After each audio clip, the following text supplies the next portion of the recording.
You can look at your teen search histories on their computers. There are ways to see their digital footprint, but really what I tell parents is look for the change in behavior because that's what you're really concerned about.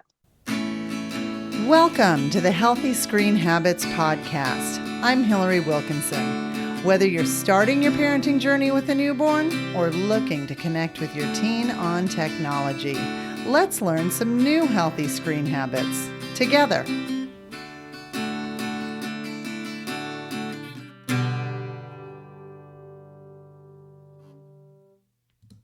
A trigger warning for our episode today. We will be discussing online and offline behaviors that may not be suitable for all ears. Please be aware we will be discussing abuse of all types and human trafficking. So take the time to assess if you're in a place, both physically and mentally, where you can listen safely.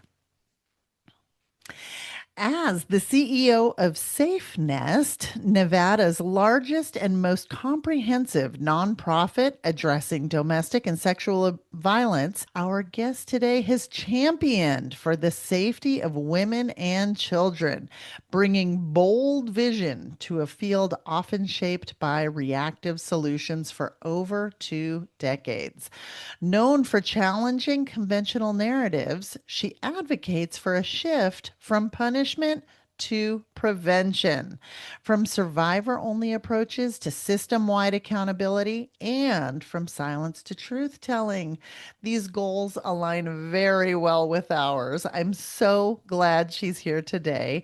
Welcome to Healthy Screen Habits, Liz Ortenburger. Thank you. Thanks for having me.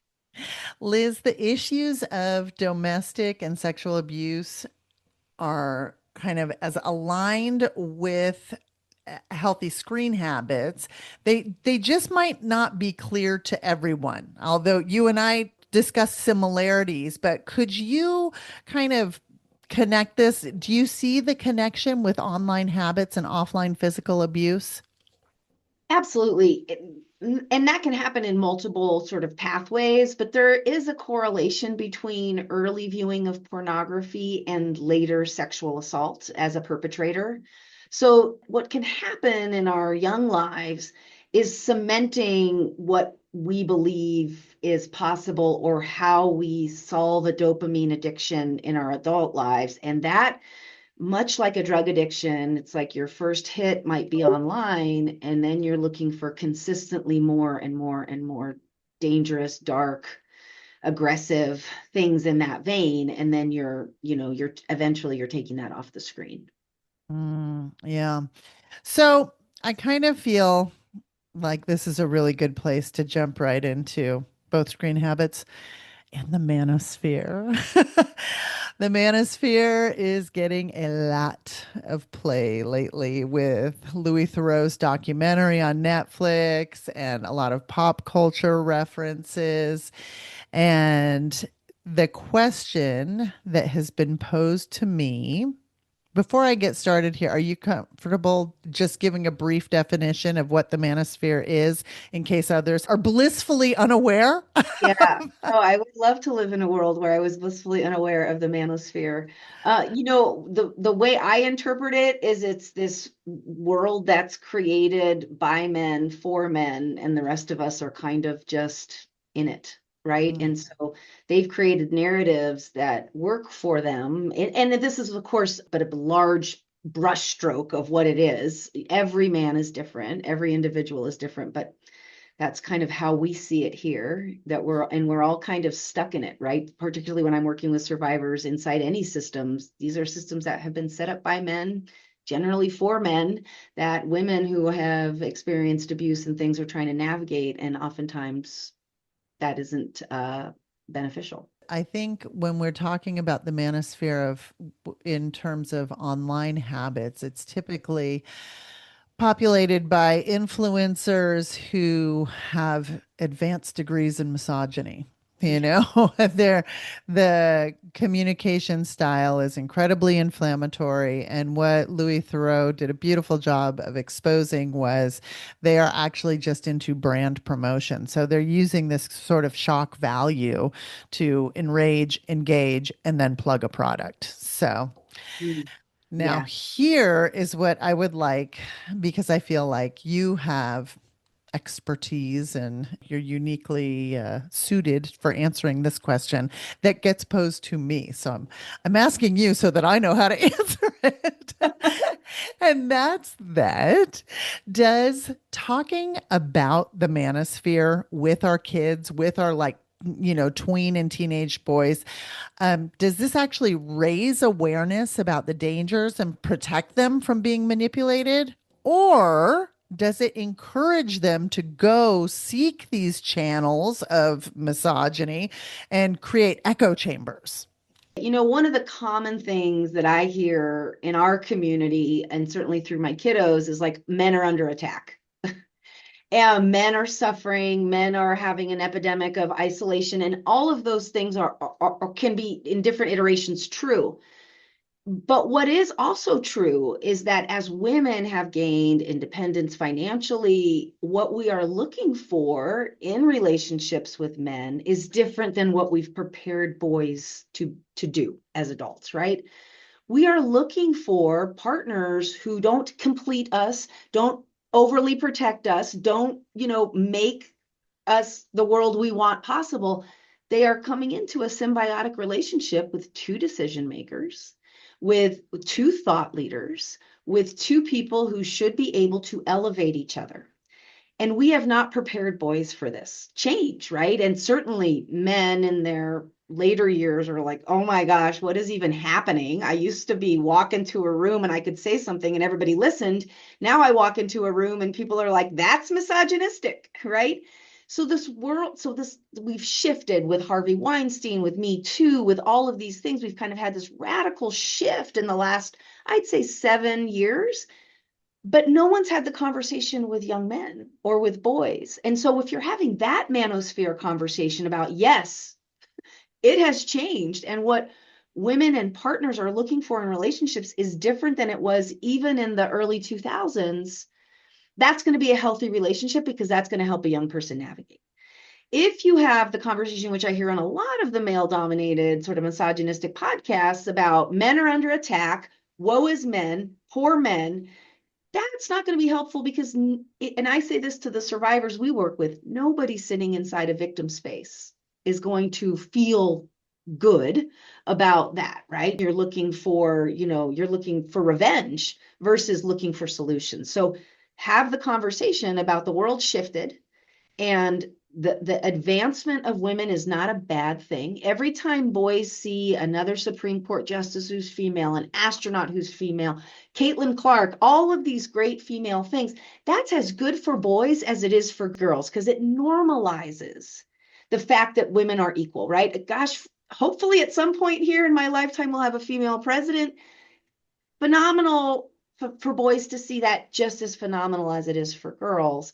That's the manosphere sort of conversation that should be happening, is to help boys navigate what that looks like. But one of the things I tell parents is like, pick any Eminem song, any Kanye West song, any song that's just inappropriate about women, and ask your boys if we changed the lyrics here so that it was talking about shoving that up a man's ass or a Jewish person's ass or a Black person's ass or any other demographic besides women, would we tolerate it? And these are the kinds of generative conversations. Obviously, you're not having that with your 6-year-old. You're having that Right. with 16-year-old, right? Age appropriate. But those are the kinds of conversations my son, for the lack of having full control over his life, likes to play Grand Theft Auto. I constantly am like, if that was a person of a different demographic standing there in that outfit, or, kind of propositioning in the game, it's inappropriate. How would you feel about that? Because I'm feeling a certain way about that being a woman and what that says to you about women's role in this game and women's role in this world. And we engage in a conversation around it. So I know he at least understands my point of view, but also has an understanding that that is not an appropriate aspect of the game. He still plays it, limited, but he still plays it. But those are the kinds of conversations to have with young people around it. I think oftentimes we shame and blame, like, oh, the patriarchy. And it's like, oh my goodness, boys don't even understand what that means. There's a way to have a gentler generative conversation where their ideas can be heard, and you can gently sort of direct in ways that helps them gain knowledge and understanding of the man you want them to become, less about the victim's place that a lot of folks are wanting to place men these days. Yeah, yeah. I like it because it comes from a place of education and intentionality. Like I like how you first off, thank you for admitting that you let your 16-year-old play video games, and particularly that one. I know, I find that very brave from I you. So know, thank I you. know. It is like it's hard to sit in this space as a mom of with teens. I have a 13-year-old girl and a 16-year-old boy, and be like, okay, what would I advise parents that I work with to do? And certainly Grand Theft Auto is a lightning rod of a game. Yeah, for And what I had sure. to sort of say to myself, because I'm a divorced mom, so he spends half his time at his dad's house and half of his time with me. And then, of course, he's out and about with friends because that's the world when you're 16. As it should be. Yeah, if I create a narrative in my house that this is absolutely locked down, you're not playing this game. He's going to get it other places, and I'm going to be then devoid of being able to have that conversation with him because I've put a stake in the ground.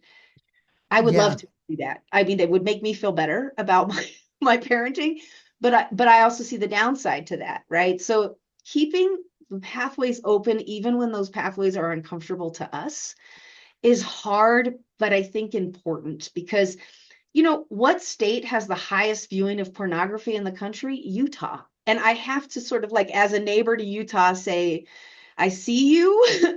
And when we talk about, control all of these urges you have, well, the thing that pops out is the thing that you don't see when you're in church, right? The pornography viewing. So that's kind of like, what has informed me as a mom is like, okay, let's not create these sort of hot no's. Instead, let's have a conversation and then let's talk about it and then Yeah.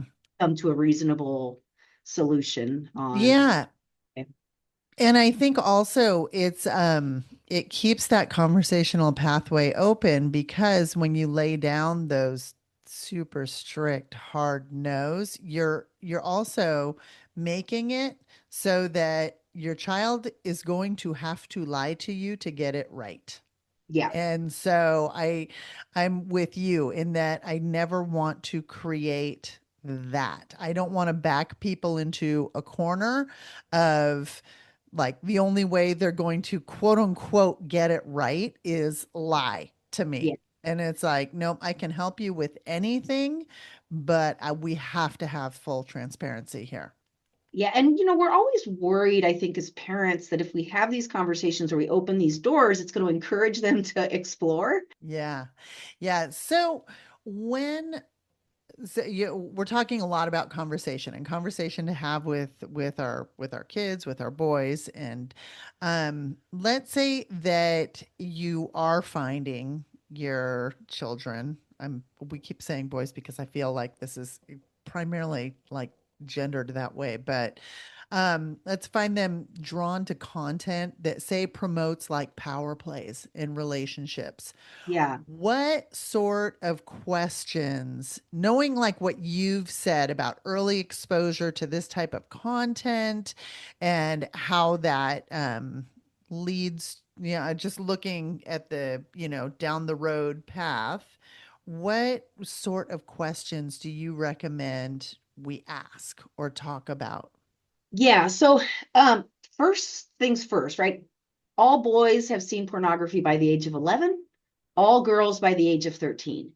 Most of that, high 90%, is accidental. But what is different between when I was a kid and I found a Playboy under my parents' bed that was gross and what kids see today is the hardcore nature. Put your Google on incognito mode, type in something semi-sexual, see what pops up. It is horrific what these kids are exposed to on first accidental viewing of pornography. Then what we know from that data is that 10% of kids develop an instant addiction.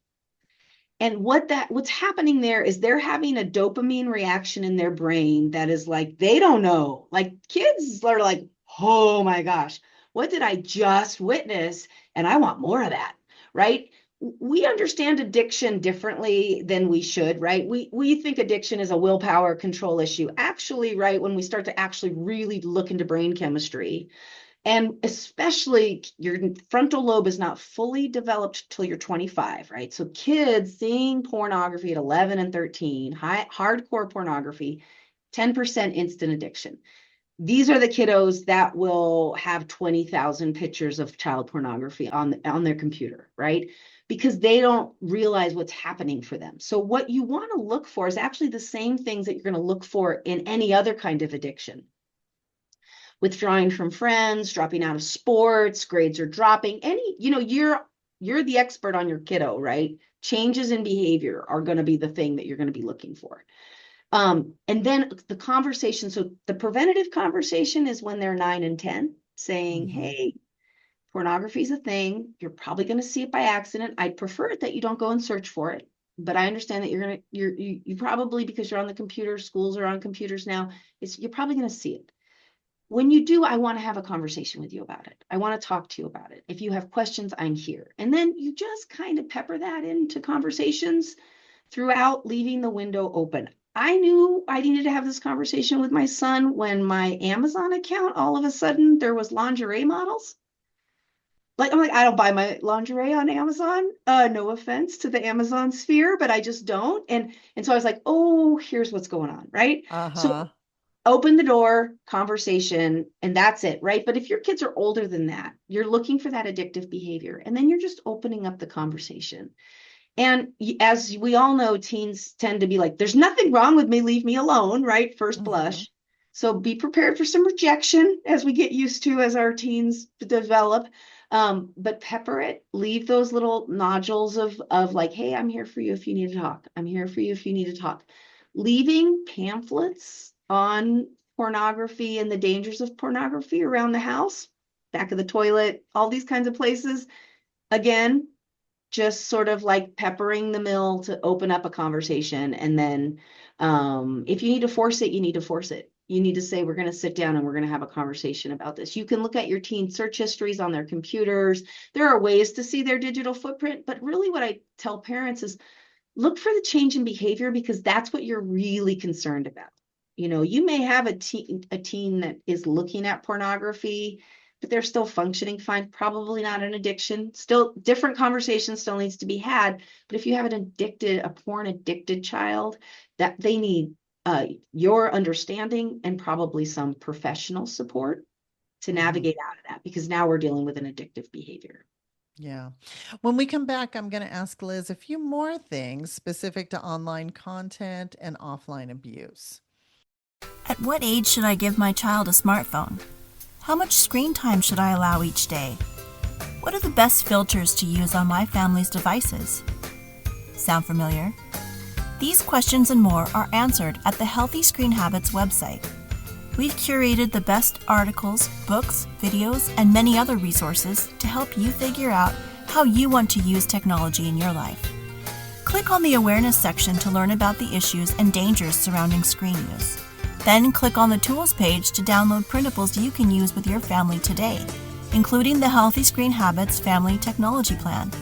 Visit our website at www.healthyscreenhabits.org for the resources and tools you need to get started. I'm speaking with Liz Ortenburger. Fun fact, prior to being a PhD candidate in public policy and admin at Walden University and getting an MBA from IESE Business School in Barcelona, Liz got her bachelor's degree from Cal State University, Fresno, where she was the nationally ranked track and field athlete and cross country team captain. So shout out to the distance runners and the parents of distance runners. The That would dogs. be Yeah. myself. I'm a parent. I'm a parent, not a distance runner. so, so Liz, you have got some serious street cred on the education side of things.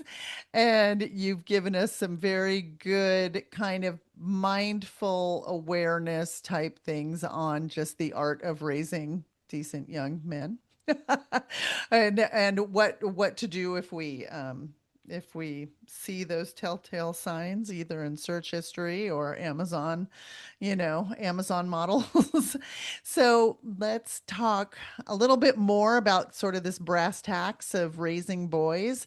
Specifically, what I am kind of interested in is, there's a phenomenon when boys get together, and this can happen at lunch, it can happen after school, whatever. But they'll be, in a group of guys, somebody says something off color, and most parents want to raise good men, Yeah. right?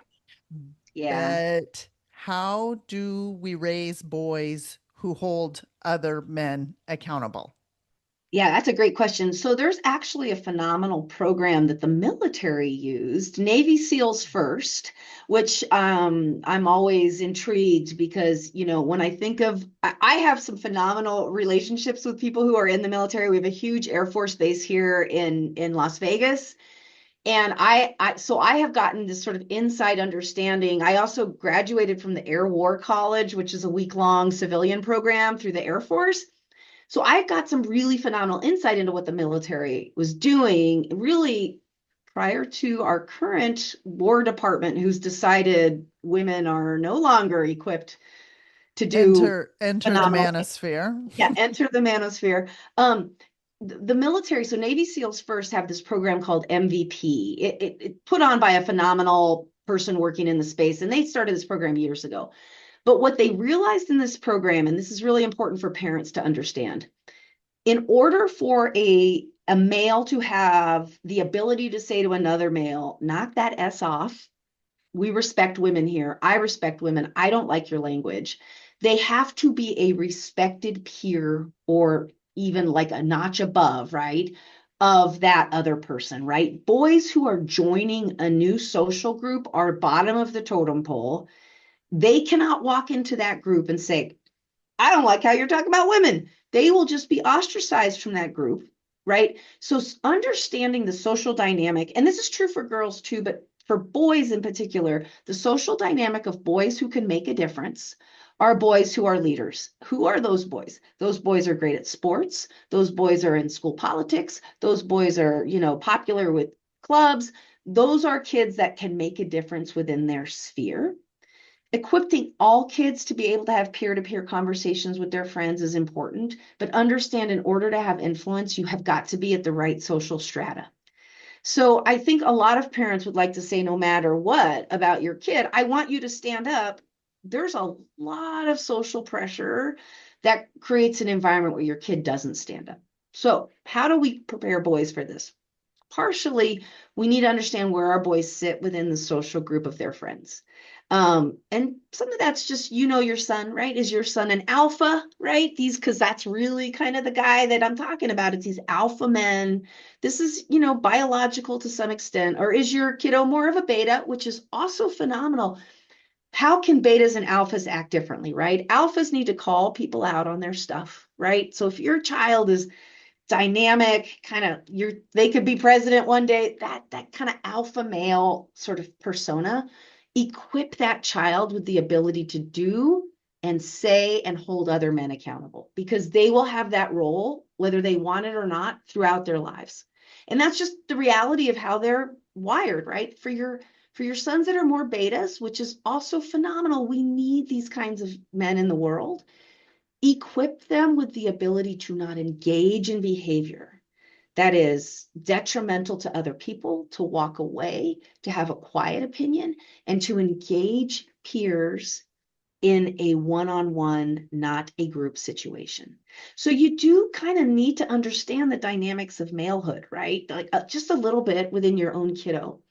We have a horrible thing that happened here in Las Vegas just recently. Middle school boys went on a field trip to Costa Rica and raped another boy.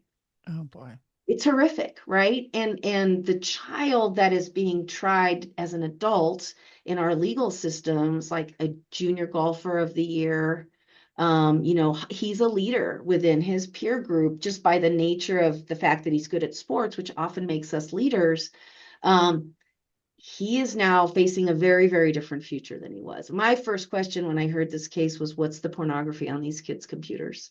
Right. And I don't know all the dynamics, but when I look at this from the outside and what I understand about this world, I'm kind of trying to understand the dynamics of everything happening in this space. We have to make sure our kids know when to walk away, when to tell an adult, what their legal responsibility is when things are being done to other kids, and what are the right pathways to behave. But also understanding your kid's role in holding other kids accountable is going to depend on a little bit how they're wired in that alpha beta category. I think that's really insightful because I think also you, as a parent, you kind of have to divorce yourself from the ego of we all think our kids are amazing. We all think our kids can rule whatever they want to do. But I think you truly do need to step back and recognize who lives in your home. I think a really good example of the of teaching that ability to just, like, okay, I'm not going to be part of this would be the two members of the US men's hockey team who walked out Yeah, after President Trump famously made the joke about having to include the women, and yeah, there was collective laughter, and there were two team players that were like, yeah, we're not doing this, and they walked, and I respect them immensely for yes. that. And that's really, when we talk about raising amazing boys, understanding that they are allies to women, right? The women's hockey team complains about that. They're a bunch of feminists, right? I'll think of all the pejoratives. But when men stand up to the behavior of other men, that's when we see real change. Mm-hmm. Mm-hmm. Yeah, and we've heard it in so many other forums that ally is a verb. So it takes action, right? Yeah. What would you say to parents who just say, well, my kid's not going to have a phone until they're 18. Like I don't have to deal with this. Or another one I hear another one I hear a lot is, oh, I'm lucky my little guy's just a toddler. I'm hoping they have it all figured out by then. Like Yeah. what's your response to You know, those?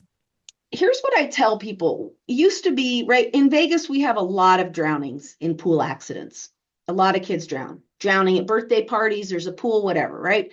So then there's all these laws about you got to put up a fence, you got to have locking doors, you got to have signs, you got to have all these things. And guess what? Kids still drowned. So what do we do now in Vegas? We teach babies how to swim. If you're not preparing your kids for the world that they're in, you are not preparing them for life. And I think I get all of the reasons why you want to bubble wrap your baby. But guess what? They're not going to be able to be bubble wrapped for long. And so the more you sort of don't allow them to experience the same thing that their peer group is experiencing, or prepare them for some of the battle scars of life, then when they hit 18, 19, 20, they're not ready. So prepare your kids for the life and the world that they're entering. You can do that with guardrails, you can do that with conversation, but not preparing them for it is just doing a disservice for them and really for their future partner. Yeah. We have to take a short break, but when we come back, I am going to ask Liz Ortenburger for her healthy screen habit. Did you know anyone in a U.S. state, territory, or tribe who needs suicide or mental health related crisis support, or who has a loved one in crisis, can connect with a trained counselor by calling or texting 988. 988 is the easy to remember number that reaches what is commonly referred to as the Lifeline, a network of more than 200 state and local call centers funded by the U.S. Department of Health and Human Services. Formerly known as the National Suicide Prevention Lifeline, the full name has changed to the 988 Suicide and Crisis Lifeline. 988. It's the 911 for mental health. I'm speaking with Liz Ortenburger, the CEO of Safenest and a thought leader reshaping how the world understands, prevents, and responds to abuse. Liz, on every episode of the Healthy Screen Habits podcast, I ask for a healthy screen habit. So this is going to be a tip or takeaway that listeners can put into practice in their own home. What's yours? Well, I can't say don't let your kids play Grand Theft Auto because I already outed myself, right? No, mine is don't allow phones in the car, especially for local trips, right? Especially the person who's in the passenger seat next to you, if your kids are old enough to sit in the front seat. But even if they're in the back seat, windshield time is phenomenal time. And so my kids are 13 and 16. They know the rule, can't use the phone in the car, and we chat. We talk about all kinds of things. And sometimes they're starting the conversation. Sometimes I'm starting the conversation, but we get time together to talk. And so that's my tip. I love it. Love it. Always creating those opportunities. So, as always, you can find a complete transcript of this show as well as a link to Safenest by visiting the show notes for this episode. You do this by going to healthyscreenhabits.org, click the podcast button, and find this episode. Liz, thank you so much for championing those who can't speak for themselves and for having the bravery to work in the field that you do. Not everybody can do what you do. Oh, thank you. I appreciate that. And thanks for this great podcast. For more information, you can find us on Instagram and Facebook at Healthy Screen Habits. Make sure to visit our website, healthyscreenhabits.org, where you can subscribe to the show on Apple Podcasts or via RSS, so you'll never miss an episode. It's free, it's fun, and you get a healthy new screen habit each week. While you're at it, if you found value in this show, we'd appreciate you giving us a quick rating. It really does help other people find us and spread the word of healthy screen habits. Or if you'd simply like to tell a friend, we'd love that too. I so appreciate you spending your time with me this week, and I look forward to learning more healthy habits together.